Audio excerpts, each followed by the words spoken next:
नमस्कार। आज हम डिस्कस करेंगे हिमाचल प्रदेश जीके के important question. Himachal Pradesh GK के इंपॉर्टेंट क्वेश्चन डिस्कस करेंगे। हर एक question exam point of view से इंपॉर्टेंट है और डेफिनेटली आने वाले एग्जाम्स में आपकी हेल्प करेगा, जैसे कि पहले भी करता रहा है। देखिए, चाहे आप तैयारी कर रहे हैं अपकमिंग HPRC के TGT एग्जाम के लिए, आप HPRC के GVT एग्जाम के लिए तैयारी कर रहे हैं, या फिर और भी आपके आने वाले एग्जाम है उनके लिए तैयारी कर रहे हैं, डेफिनेटली आपको हेल्प मिलेगी, जैसे कि पहले भी मिलती रही है। अभी हम डिस्कशन को क्वेश्चन नंबर 1 से जो है स्टार्ट करेंगे। बोलते हैं, यहाँ पर बोला गया है Namkhan is directly related to which of the following in Spiti valley. तो बोलते हैं नामखान जो है वो स्पीति घाटी में है। बोलते हैं नामखान स्पीति घाटी में किससे जो है वो सीधे तौर पर जुड़ा हुआ है। क्या ये डाइवोर्स का टाइप है, क्या ये क्रॉप हार्वेस्ट का टाइप है, क्या ये बर्थ का कस्टम है, या फिर ये मैरिज का टाइप जो है वो यहाँ पर आता है। अगर आप नामखान की बात करते हैं तो नामखान स्पीति वैली में जो है वो क्रॉप हार्वेस्ट से जो है वो संबंधित है। ऑप्शन बी इसका सही आंसर हो जाएगा। देखिए, नामखान को जो है वो एक फेस्टिवल के रूप में मनाया जाता है और क्रॉप हार्वेस्टिंग फेस्टिवल के रूप में जो है वो इसको मनाया जाता है। अब अलग अलग तरह के फेयर फेस्टिवल जो है लाहौल स्पीति में मनाए जाते हैं। स्पीति वैली में अलग तरह के हैं, लाहौल में अलग तरह से हैं, तो उन्हीं में से ये नामखान आता है एक, जो कि स्पीति वैली में जो स्पीति वैली से जुड़ा हुआ है और डायरेक्टली ये जो है क्रॉप हार्वेस्ट से जुड़ा हुआ है। स्पीति वैली के बारे में थोड़ा सा जानते हैं। देखिए, ये जो स्पीति वैली है इसके बारे में आपने ध्यान रखना है। पहले तो स्पीति जो है वो पूरे हिमाचल का सबसे ड्राइएस्ट प्लेस जो है वो आता है। दूसरा, आपने स्पीति के बारे में ध्यान रखना है कि रुद्रयांग किपलिंग के द्वारा एक नोवेल में जो है, नोवेल किम था, वो किम नाम था नोवेल का, उसमें स्पीति को जो है वो world with in a world, ये जो है वो इस तरह से जो है डिस्क्राइब किया गया है और कहा गया है a place where the god lives, कि ऐसा स्थान जहां पर भगवान आकर रहते हैं। ये जो है वो रुद्रयांग किपलिंग ने जो है वो स्पीति को जो था वो कहा था। Spiti is protected by Kilta peak, इसको किल्टा पीक से जो है प्रोटेक्ट किया जाता है। इन नॉर्थ डायरेक्शन में ये किल्टा पीक से प्रोटेक्ट होता है और साउथ में मनीरंग पीक जो है वो इसको प्रोटेक्ट जो है वो करती। तो ये किल्टा और मनीरंग पीक भी यहीं पर आती हैं, लाहौल स्पीति में ही, ये ध्यान रखें। अब बोलते हैं स्पीति का जो लोअर पार्ट है उसको शाम जो है वो बोलते हैं situated on the both side of Spiti and this tributary is Lingti. Lingti जो है वो उसकी ट्राइब्यूटरी है। अब बोलते हैं भार is the middle area, whereas भार जो है वो मिडल एरिया है स्पीति का, और टुड कर जो है वो हाईएस्ट रीजन जो है वो स्पीति का आता है। तो ये आपने ध्यान रखना है शाम के बारे में, भार के बारे में, टुड के बारे में। और बोलते हैं स्पीति नदी भी है। स्पीति नदी सतलुज की सहायक नदी बनती है। सतलुज के साथ ये किन्नौर के खाब नामक स्थान पर जाकर मिलती है। स्पीति रिवर जो है वो, इसकी भी कुछ सहायक नदियां बनती हैं, जिसमें जो है वो पिन और लिंगटी जो है वो मुख्य सहायक नदियां इसकी आती हैं। बाकी स्पीति नदी का जो ओरिजिन होता है वो कुंजुमला रेंज से जो है वो होता है। स्पीति जो शहर है या फिर स्पीति आप कह लीजिए जो इलाका है, वहाँ पर ताबो मोनेस्ट्री आती है, की मोनेस्ट्री आती है, ढंकर मोनेस्ट्री जो है वो आती है। तो ये सब आपने स्पीति के बारे में ध्यान रखना था, इतना इंपॉर्टेंट हमने जाना। अगले क्वेश्चन की ओर बढ़ेंगे कि अगले क्वेश्चन में हमसे क्या पूछा गया है। बोलते हैं Allain Duhangan hydroelectric plant is situated in which district of Himachal Pradesh. ये अलाइन दुहंगन हाइड्रोइलेक्ट्रिक प्रोजेक्ट आता है एक। अब बोलते हैं ये हाइड्रोइलेक्ट्रिक प्रोजेक्ट जो है वो कौन से जिले में जो है वो आता है। ये जो अलाइन दुहंगन हाइड्रोइलेक्ट्रिक प्रोजेक्ट आता है ये आता है आपका कुल्लू जिले में। कुल्लू इसका ऑप्शन ए जो है वो सही आंसर हो जाएगा। हाइड्रोइलेक्ट्रिक प्रोजेक्ट के बारे में जो है हम बात करेंगे डिटेल से थोड़ा। पहले तो हम इस अलाइन दुहंगन हाइड्रोइलेक्ट्रिक प्रोजेक्ट के बारे में जान लेते हैं। एक तो ये कुल्लू में जो है वो स्थित है। दूसरा आपने ध्यान रखना है, ये जो है वो 192 मेगावाट की जो है वो परियोजना आती है। 192 मेगावाट की परियोजना आती है। इसको जो एग्जीक्यूट करने वाली एजेंसी है वो AD hydro power corporation limited जो है वो इसको एग्जीक्यूट करने वाली एजेंसी है। और अलाइन दुहंगन जो है वो ब्यास नदी के ऊपर ही बना हुआ है, मतलब ब्यास नदी की ब्यास रिवर बेसिन पर बना हुआ है। ये आपने ध्यान रखना है, बेसिन बेसिकली ध्यान रखें अलाइन दुहंगन का, वो जो है वो ब्यास रिवर बेसिन जो है वो इसका आता है। अब हम इंपॉर्टेंट हाइड्रो इलेक्ट्रिक प्रोजेक्ट की बात कर लेते हैं। पहले तो बात करते हैं ऐसी परियोजनाओं के बारे में जो कुल्लू डिस्ट्रिक्ट में ही जो है वो स्थित है। कुल्लू में जो है वो एक फोजल परियोजना भी आती है और फोजल जो है वो ब्यास की सहायक नदी भी जो है वो बनती है। फोजल परियोजना जो है वो कुल्लू में 9 मेगावाट की परियोजना आती है। कुल्लू में जो है वो सैंज परियोजना भी आती है। सैंज परियोजना लगभग 100 मेगावाट की परियोजना जो है वो आती है। कुल्लू में पार्वती परियोजना आती है। ये पूरी पार्वती परियोजना जो है वो 2051 मेगावाट की है और हिमाचल प्रदेश की सबसे बड़ी जल विद्युत परियोजना जो है ये आती है। पार्वती ब्यास की सहायक नदी जो है वो आगे चलकर बनती है। कुल्लू में और भी सहायक नदियां हैं जिनके ऊपर हाइड्रो इलेक्ट्रिक प्रोजेक्ट बनाए गए हैं, जैसे कि यहाँ पर रायसन परियोजना आती है, 18 मेगावाट की ये परियोजना है। रायसन भी ब्यास की सहायक नदी बनती है।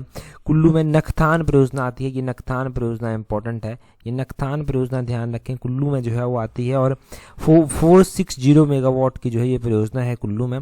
श्रीखंड परियोजना कुल्लू में आती है, 8 मेगावाट की परियोजना है, कुल्लू जिले में जो है ये स्थित है। तो ये कुल्लू की कुछ एक महत्वपूर्ण से महत्वपूर्ण परियोजनाएं जो है वो हमने जानी। बाकी पूरे हिमाचल में गिरी परियोजना 60 मेगावाट की आती है, संजय गांधी परियोजना 120 मेगावाट की जो है वो आती है। गिरी परियोजना सिरमौर में है, संजय गांधी परियोजना किन्नौर में है। संजय गांधी परियोजना को भाभा परियोजना के नाम से भी जो है वो जाना जाता है। सोंगटोंग करछम परियोजना आती है किन्नौर की, 402 मेगावाट के आसपास है। इसी तरह जो है वो किन्नौर की करछम वांगटू परियोजना आती है, 1000 मेगावाट की परियोजना आती है। रोंगटोंग परियोजना आती है, ये स्पीति नदी के ऊपर बनी हुई है और रोंगटोंग परियोजना लाहौल स्पीति में जो है स्थित है, 2 मेगावाट की परियोजना ये जो है वो है। और पोंग परियोजना आती है, ब्यास नदी के ऊपर बनी हुई है। पोंग परियोजना 396 मेगावाट की है, कांगड़ा जिले में आती है। इसके अलावा नाथपा जाखड़ी परियोजना है 1500 मेगावाट की, किन्नौर में जो है वो आती है ये परियोजना। तो इन सारी परियोजनाओं के बारे में आपको जानकारी जो है वो होनी चाहिए। अगला क्वेश्चन देखेंगे हमारे पास क्या पूछा गया है। बोलते हैं अगले क्वेश्चन में, बोलते हैं the Tibetan institute of performing arts, TIPA जिसको बोला गया है, TIPA is situated at which place in Himachal Pradesh. तो बोलते हैं ये जो Tibetan institute of performing arts है ये कहाँ पर जो है वो हिमाचल प्रदेश में स्थित है। Tibetan institute of performing arts जो है वो हिमाचल प्रदेश में जो है वो मैक्लोडगंज में स्थित है। ये मैक्लोडगंज कहाँ पर आता है, ये डिस्ट्रिक्ट कांगड़ा में जो है वो मैक्लोडगंज जो है वो आता है। तो मैक्लोडगंज में जो है वो ये तिप्पा यानी कि Tibetan institute of performing arts जो है वो स्थित है। अगर हम बात करते हैं कांगड़ा के बारे में तो सबसे पहले धर्मशाला की बात करना जरूरी है। धर्मशाला जो है वो कांगड़ा का हेडक्वार्टर है और मिशन एलाइड की ही एक सीरीज में हमने पढ़ा था कि धर्मशाला जो है वो हेडक्वार्टर कांगड़ा का कौन से ईयर में बना था। वो 1855 में जो है वो हेडक्वार्टर इसका बना था। और धर्मशाला एक ऐसा स्थान है जहां पर तिब्बतन गवर्नमेंट का हेडक्वार्टर आता है। मैक्लोडगंज में जो है ये ज़्यादातर बुद्धिस्ट लोग जो है वो रहते हैं, इनका सेंटर यहाँ पर है और यहीं से तिब्बतन सरकार भी जो है वो एक तरह से चलती है। बाकी अगर हम बात करें यहाँ पर तिप्पा की, Tibetan institute of performing art की, तो ये 1959 में यहाँ पर जो था वो फाउंड किया गया था। 1959 में ये तिप्पा जो है वो फाउंड किया गया। इसका काम है यहाँ पर जो लिटरेसी है उसको बनाए रखना और यहाँ की जो परफॉर्मिंग जो आर्ट है यहाँ की उसको भी जो है वो प्रिजर्व करके रखना। जो Tibetan institute of performing art है 1959 में इसकी स्थापना हुई, ये भी आपने ज़रूर नोट करना है। तो इतना सब यहाँ से जो है वो डिटेल में जो है वो ध्यान रखें। साथ में ही आप यहाँ से ये भी ध्यान रख सकते हैं कि मैक्लोडगंज जो स्थान मैं आपको बता रहा हूँ उसके साथ ही जो है वो थोड़ा सा आगे चलकर जो है वो भागसूनाथ वाटरफॉल भी जो है वो पड़ता है। तो भागसूनाथ वाटरफॉल कहाँ पर स्थित है, वो भी जो है वो कांगड़ा डिस्ट्रिक्ट में ही आता है और किसके नज़दीक स्थित है वो जो है वो आपने ध्यान रखना है, मैक्लोडगंज के समीप स्थित है।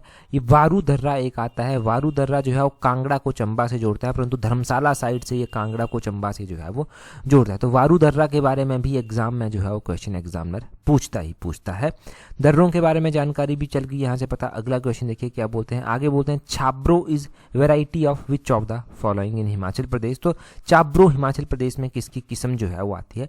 हिमाचल प्रदेश में भी ऐसी अलग अलग वेराइटीज़ आती हैं और वेराइटीज़ के ऊपर भी जो है वो अलग अलग क्वेश्चन जो है वो पूछे गए हैं। जैसे कि हम बात कर रहे हैं छाब्रो की, तो छाब्रो जो है वो हिमाचल प्रदेश में चिक्स की वेराइटी जो है वो आती है। चिक्स ऑप्शन ए जो है वो सही आंसर है। चीक्स का मतलब है मुर्गी, मुर्गी की जो है ये प्रजाति जो है वो यहाँ पर आती है। तो छाब्रो के बारे में भी कई बार एग्जाम में पूछ लिया जाता है। इसके अलावा भी अलग अलग वैरायटी जो है वो यहाँ पर बनती हैं हिमाचल प्रदेश में। जैसे कि क्या क्या वैरायटीज़ एग्जाम में पूछी जाती हैं। वैरायटीज़ के बारे में मैं आपको रिवाइज करवाता हूं, पर उससे पहले मैं आपको पोल्ट्री के बारे में बताता हूं। मुर्गी जो मुर्गी का पालन यहाँ पर होता है, पोल्ट्री फार्म जो यहाँ पर होती है, पोल्ट्री फार्मिंग यहाँ पर जो होती है उसके बारे में बता देता हूं।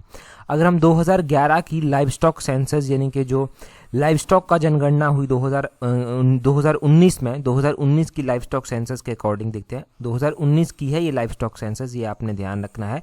तो लाइव स्टॉक सेंसस के अकॉर्डिंग ये पता चलता है कि हिमाचल प्रदेश में जो पूरे इंडिया का लाइव स्टॉक है वो 0.82% जो है वो आता है, 0.82% आता है। और अगर हम ऐसे ही देखते हैं लाइव स्टॉक के हिसाब से ही, तो पोल्ट्री जो है वो पूरे स्टेट में जो है वो 0.16% जो है वो कंट्रीब्यूट करती है। मतलब जो मुर्गियों का इस तरह से पालन होता है, पोल्ट्री फार्मिंग जो होती है पूरे हिमाचल प्रदेश में वो पूरे कंट्री का 0.16% जो है वो कंट्रीब्यूट करती है। और रैंकिंग का अगर आप हिसाब देखेंगे कि पूरे इंडिया में क्या रैंकिंग हिमाचल प्रदेश की आती है, तो हिमाचल प्रदेश का जो है वो 27th रैंक जो है वो आता है, 27th रैंक हिमाचल प्रदेश का आता है। और अगर आप देखेंगे कि इसके अलावा जो है वो लाइव स्टॉक सेंसस में जो है वो पूरे हिमाचल का जो है वो क्या रैंक है, तो लाइव स्टॉक सेंसस में 20वां नंबर जो है वो आता है, 20th नंबर जो है वो हिमाचल का आता है लाइव स्टॉक सेंसस में। और पोल्ट्री रैंकिंग जो है वो हिमाचल प्रदेश की 27th है। तो यहाँ पर सबसे पहले जब वैरायटीज़ की बात अब हम करेंगे, तो वैरायटीज़ में भेड़ों की वैरायटी, शीप की वैरायटीज़ जो है वो क्या क्या है हिमाचल प्रदेश में वो देखते हैं। तो एक रैम बुलेट आती है, ये बहुत बार एग्जाम में पूछी गई है कि इसकी वैरायटी है। रैम बुलेट हो गया, स्कॉच हो गया, स्कॉच आपने ध्यान रखनी है, ब्लैक प्लेस आपने ध्यान रखनी है, स्पेनिश मेरिनो ध्यान रखनी है, पोलवर्थ ध्यान रखनी है। ये सब जो है वो शीप की वैरायटीज़ जो है वो आती हैं। शीप की वैरायटीज़ आपको पता चल गई। मछलियों की वैरायटीज़ भी जो है वो अलग अलग आती हैं, जैसे कि मछलियों की वैरायटीज़ में जो है वो ट्राउट मछली आती है, ट्राउट में भी एग्जॉटिक ट्राउट आती है, स्नो ट्राउट आती है, मशीर एक वैरायटी आती है मछलियों की। और इसके अलावा मिरर कार्प करके जो है वो मछलियों की एक वैरायटी जो है वो आती है। तो मछलियों की वैरायटी हो गई, शीप की वैरायटी हो गई, आपने पोल्ट्री के बारे में जान लिया, ठीक है, चिक्स के बारे में जान लिया, इतना सब ध्यान रखने के लिए काफ़ी है। अगला क्वेश्चन देखेंगे हम यहाँ पर, परंतु अगला क्वेश्चन हम डिस्कस करें उससे पहले अगर आप तैयारी कर रहे हैं अपकमिंग HPRC के TGT एग्जाम के लिए, आप तैयारी कर रहे हैं HPRC के JBT एग्जाम के लिए, तो आप हमारे कॉम्प्रिहेंसिव टेस्ट सीरीज को ज्वाइन कर सकते हैं, जिसका लिंक नीचे डिस्क्रिप्शन बॉक्स कमेंट बॉक्स में जो है वो दिया गया है। अब देखिए, तैयारी करने के मैंने बताया है आपको कि अलग अलग तरीके हैं। एक है कि लाइब्रेरी में बैठकर किताबें खोली हुई हैं और दिल को तसल्ली दे रहे हैं, कोई परफॉर्मेंस प्रॉपर आपकी नहीं निकल रही है। और दूसरा है कि आप सीरियसली हैं, आप अपनी कमियों को एनालाइज करना चाहते हैं और आप चाहते हैं कि आपको पता भी चले क्या कमियां हैं और उन कमियों को एनालाइज कर आप आगे भी बढ़ सकें। तो अगर आपको इस तरह की तैयारी करनी है कि कमियों को एनालाइज भी कर सकें, आगे भी बढ़ सकें, दिल को तसल्ली देने वाला काम नहीं है, तो ये टेस्ट सीरीज आपकी बहुत ज़्यादा हेल्प करने वाली है, जिसका लिंक नीचे डिस्क्रिप्शन बॉक्स कमेंट बॉक्स में दिया गया है, वहाँ से आप टेस्ट सीरीज को ज्वाइन कर लेना। अगले क्वेश्चन में बोलते हैं चूज द करेक्ट ऑप्शन, तो बोलते हैं करेक्ट ऑप्शन यहाँ पर चुनिए। बोलते हैं Raja Pratap Singh Varman of Chamba was contemporary of Mughal emperor Akbar. तो बोलते हैं चंबा के राजा प्रताप सिंह वर्मन जो है वो मुगल सम्राट अकबर के समकालीन थे, ठीक है, पहली स्टेटमेंट में ये बोला गया है। दूसरे में बोलते हैं Raja Gyanchand of Bilaspur was contemporary of Mughal emperor Akbar की। बिलासपुर के राजा ज्ञानचंद मुगल सम्राट अकबर के समकालीन थे। और तीसरी भी स्टेटमेंट हमारे पास दी गई है, बोलते हैं Raja Sahib Sen of Mandi was contemporary of Mughal emperor Akbar की। राजा साहिब सेन मंडी के ऐसे थे जो मुगल बादशाह अकबर के जो है वो समकालीन थे। सबसे पहले ही स्टेटमेंट से हम एनालाइज करना जो है वो स्टार्ट करेंगे, फिर हम देखेंगे कौन सी स्टेटमेंट सही है कौन सी गलत है। सबसे पहली स्टेटमेंट में क्या बोला गया है? सबसे पहली स्टेटमेंट में बोला गया है Raja Pratap Singh Varman of Chamba was contemporary of Mughal emperor Akbar. तो हम बात अगर राजा चंबा के शासक राजा प्रताप सिंह वर्मन के बारे में करते हैं, तो चंबा के ये जो राजा थे प्रताप सिंह वर्मन, ये जो है वो अकबर के समकालीन हुआ करते थे। और चंबा का जो रिहलू क्षेत्र है वो टोडरमल को जो है वो मुगलों के द्वारा दे दिया गया था। ये ध्यान रखेंगे, इन्हीं के कार्यकाल के दौरान जो था वो हुआ था। चंबा के राजा प्रताप सिंह वर्मन ने कांगड़ा के राजा चंद्रपाल को हराकर गुलेर को जो है वो चंबा रियासत में जो था वो उस टाइम जो था वो मिला लिया था। तो ये सब आपने प्रताप सिंह वर्मन के बारे में ध्यान रखना है। और प्रताप सिंह वर्मन बिल्कुल सही आंसर यहाँ पर जो है वो दिया गया है, बिल्कुल सही स्टेटमेंट जो है ये दी गई है। दूसरी स्टेटमेंट में बोलते हैं Raja Gyanchand of Bilaspur was contemporary of Mughal emperor Akbar की। बिलासपुर के राजा ज्ञानचंद मुगल सम्राट अकबर के समकालीन थे। अगर हम बात करते हैं बिलासपुर रियासत के बारे में, और अगर हम बात करते हैं कि बिलासपुर के कौन से राजा जो था वो अकबर के समकालीन जो था वो हुआ करते थे, तो ये बात यहाँ पर बिल्कुल ही सही लिखी गई है कि बिलासपुर के राजा जो ज्ञानचंद थे, बिलासपुर के राजा ज्ञानचंद जो था वो समकालीन हुआ करते थे अकबर के। ये स्टेटमेंट बिल्कुल सही लिखी गई है। ज्ञानचंद के शासनकाल के दौरान जो था वो कहलूर रियासत जो था वो मुगलों के अधीन जो था वो आ गई थी। ज्ञानचंद अकबर का समकालीन तो हुआ ही करता था, परंतु ज्ञानचंद ने जो है वो मुगलों के वायसराय थे, इनके प्रभाव में आकर जो था वो इस्लाम धर्म को अपना भी लिया था। ज्ञानचंद का मकबरा आज भी किरतपुर पंजाब में जो है वो देखा जा सकता है। तो ये सब आपने ज्ञानचंद के बारे में ध्यान रखना है। इन्होंने जो है वो मुगलों के प्रभाव में आकर जो है वो उस टाइम इस्लाम धर्म को भी अपना लिया था। तो ये सब आप ज्ञानचंद के बारे में ध्यान रखें। अब यहाँ पर अगला स्टेटमेंट जो है वो मंडी के ऊपर बेस्ड है और बोलते हैं Raja Sahib Sen of Mandi was contemporary of Mughal. तो बोलते हैं कि मंडी की जब बात की जा रही है कि मंडी के राजा हुआ करते थे साहिब सेन, ये मुगलों के जो है वो समकालीन जो था वो हुआ करते थे। तो तो ये स्टेटमेंट भी बिल्कुल सही यहाँ पर दी गई है। साहिब सेन अकबर का समकालीन जो था वो हुआ करता था, ये बात सही है। साहिब सेन मंडी का राजा था और इसके शासनकाल के दौरान गुम्मा और द्रंग में जो नमक की खदानें हैं उनके ऊपर जो है वो इसने अपना नियंत्रण जो है वो जमा लिया था। तो ये भी ध्यान रखना कि मंडी में जो नमक की खदानें हैं वो कहाँ पर जो है वो स्थित हैं, वो गुम्मा और द्रंग में आती हैं। और यहाँ पर बोला गया है चूज द करेक्ट ऑप्शन, तो all of these are correct, option D जो है वो आपका सही आंसर हो जाएगा। अगले क्वेश्चन की ओर जो है बढ़ते हैं। नेक्स्ट क्वेश्चन में हमसे क्या पूछा गया है, अगले क्वेश्चन में बोलते हैं यहाँ पर Dhingta Chorna is a type of dash in some places of Himachal Pradesh. तो बोलते हैं ढिंगटा चोरना जो है वो हिमाचल प्रदेश के कुछ स्थानों में जो है वो किसका जो है वो प्रकार है। तो ढिंगटा चोरना की अगर हम बात करते हैं तो ढिंगटा चोरना जो है वो डाइवोर्स का टाइप है हिमाचल प्रदेश के कुछ एक स्थानों में। ढिंगटा चोरना डाइवोर्स का टाइप है। आपको पता है हिमाचल प्रदेश में अलग अलग कस्टम्स आते हैं, कहीं पर कौन सा कस्टम किस रूप में उसको नाम दिया गया है, कहीं पर जो है किस रूप में जो है नाम दिए। तो कस्टम अलग अलग आते हैं और कस्टम जो है वो ऐसे हैं हिमाचल प्रदेश के कि वो अपनी ही एक अलग पहचान जो है वो बनाए हुए हैं। अगर हम हिमाचल प्रदेश में डाइवोर्स के टाइप की ही बात करते हैं तो अलग अलग तरह के डाइवोर्स टाइप जो है वो आते हैं, जैसे कि एक तसुद थवाकची डाइवोर्स का टाइप जो है वो आता है। तो पूछ सकते हैं तसुद थवाकची किसका टाइप है हिमाचल प्रदेश में, ये डाइवोर्स का टाइप जो है वो हिमाचल प्रदेश में जो है वो आता है। वैसे ही एग्जाम में क्वेश्चन पूछ सकते हैं हिमाचल प्रदेश में छड़दे भी एक छड़दे कर इनके छड़दे कर इसको बोल सकते हैं हम अपनी भाषा में। छड़दे कर भी जो है वो एक टाइप आता है, ये किसका टाइप आता है, ये भी जो है वो हिमाचल प्रदेश में डाइवोर्स का टाइप ही जो है वो आता है। ये भी एक डाइवोर्स का टाइप हो गया। और एक खुदपा छड़पे करके आता है, खुदपा छड़के कर ये जो है वो क्या आता है, ये खुदपा छड़छे कर जो है ये भी एक डाइवोर्स का टाइप इनके माना जाता है। इससे डाइवोर्स जो है वो कंप्लीट जो है वो माना जाता है। तो इस तरह के कस्टम अलग अलग हिमाचल प्रदेश में जो है वो प्रचलित है। अगला क्वेश्चन देखिए, बोलते हैं under whose command Nau Nihal Singh grandson of Ranjit Singh attack Suket and Mandi. तो बोलते हैं किसके आदेश के तहत या फिर किसके तहत जो है वो जाकर रणजीत सिंह का जो पोता था, रणजीत सिंह का पोता नौनिहाल सिंह हुआ करता था, उसने सुकेत और मंडी पर हमला जो था वो किया था। तो रणजीत सिंह के पोते के द्वारा जो है वो किसके मतलब आप कहेंगे कि किसकी कमांड में जो है वो अटैक किया गया था सुकेत और मंडी पर। तो उसने जनरल वेंचुरा की कमांड में आकर जो है ये अटैक जो था वो किया था। जनरल वेंचुरा इसका जो है वो सही आंसर जो है वो हो जाएगा। अच्छा, जनरल वेंचुरा इसका सही आंसर है। हम जानते हैं मंडी पर जो अटैक हुआ उसके बारे में थोड़ा सा, अब यहाँ पर थोड़ा सा लिखा भी गया है इसके बारे में। 1840 में जो है नौनिहाल सिंह जो रणजीत सिंह का पोता हुआ करता था, उसने जो है वो क्या किया, जनरल वेंचुरा की कमांड में आकर जो है वो सुकेत, मंडी और कुल्लू पर जो है वो अटैक किया था। हम खास तौर पर बात करेंगे मंडी शहर की।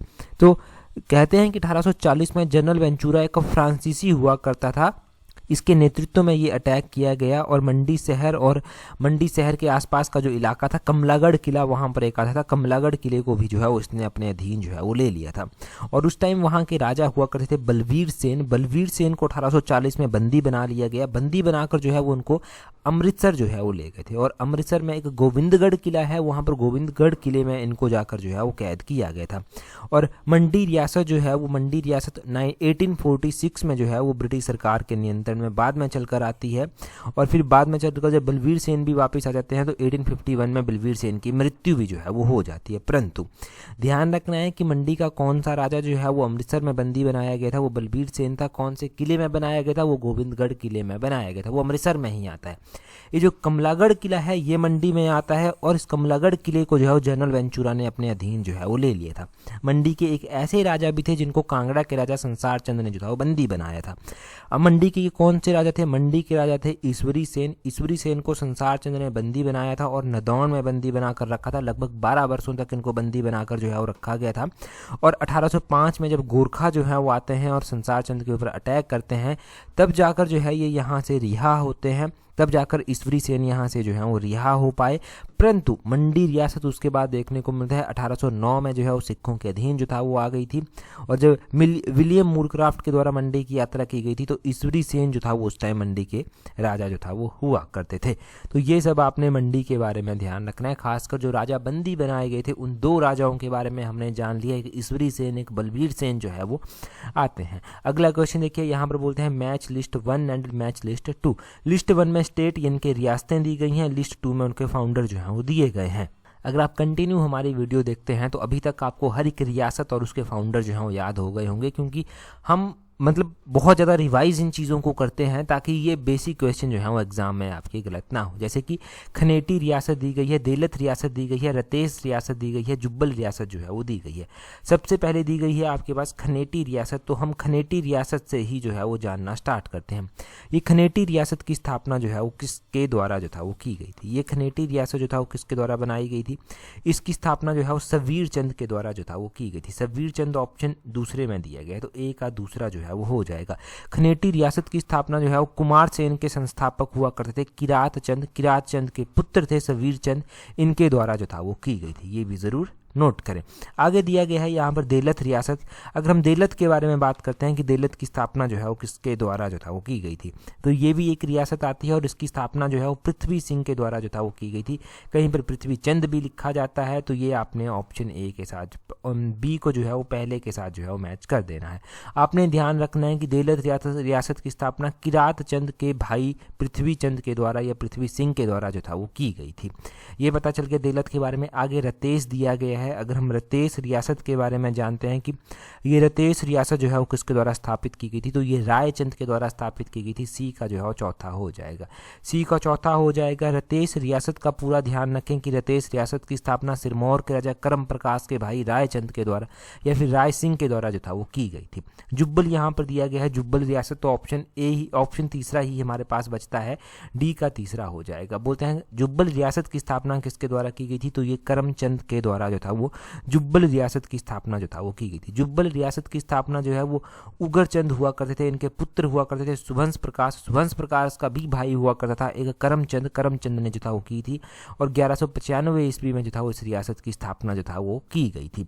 तो ए का दूसरा हो जाएगा, बी का पहला हो जाएगा, सी का चौथा हो जाएगा, डी का तीसरा हो जाएगा, यानी कि ऑप्शन सी जो है वो हमारे पास यहाँ पर सही जो है वो दिया गया है। ये ऑप्शन सी आपने ध्यान रखना है, ये जो है वो दिया गया है। अगला क्वेश्चन देखिए, बोलते हैं चूज द करेक्ट ऑप्शन।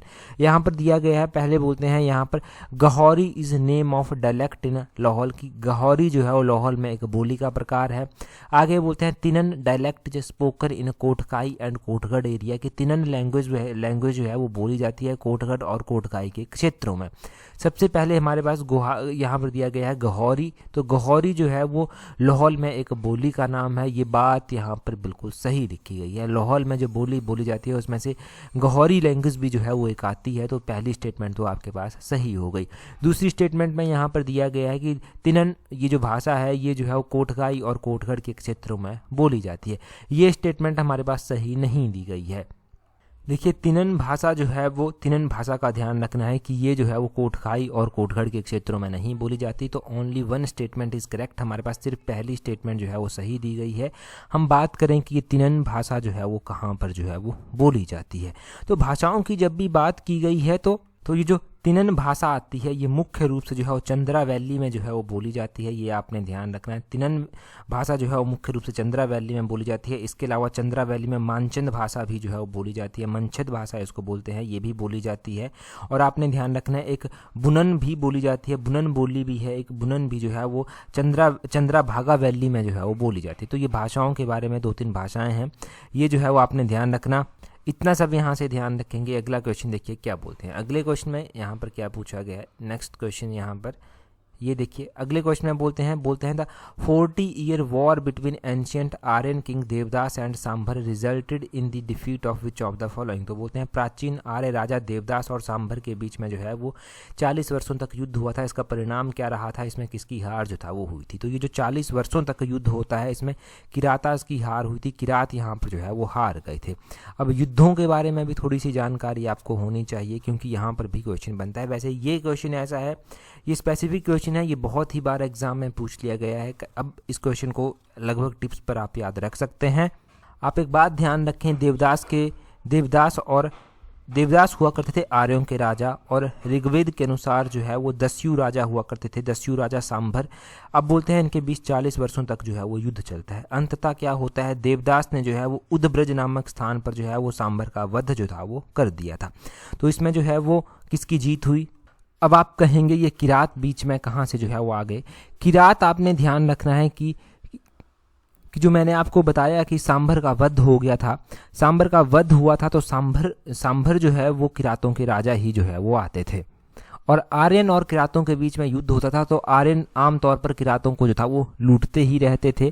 और ये मैंने आपको बता दी ही पूरी कहानी कि देवदास ने जो है वो उद्व्रज नामक स्थान पर जो है वो जो सांभर थे उनका वध जो था वो कर दिया था, किरातों के राजा सांभर का वध जो था वो कर दिया था। तो इतना सा आपने ध्यान रखना। अगला क्वेश्चन देखिए, अगले क्वेश्चन में क्या बोलते हैं identify the location of Sasur Gompa in Himachal Pradesh from the following. तो बोलते हैं सासूर गोम्पा की पहचान कीजिए कि वो कहाँ पर स्थित है।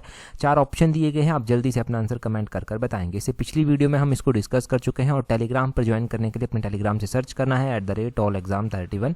आपको हमारा टेलीग्राम चैनल मिल जाएगा। यहाँ पर time to time quiz important notification आपको मिलती रहती हैं। आज की इस वीडियो में इतना ही है। That's all for today. Thank you very much for watching and listening it very patiently.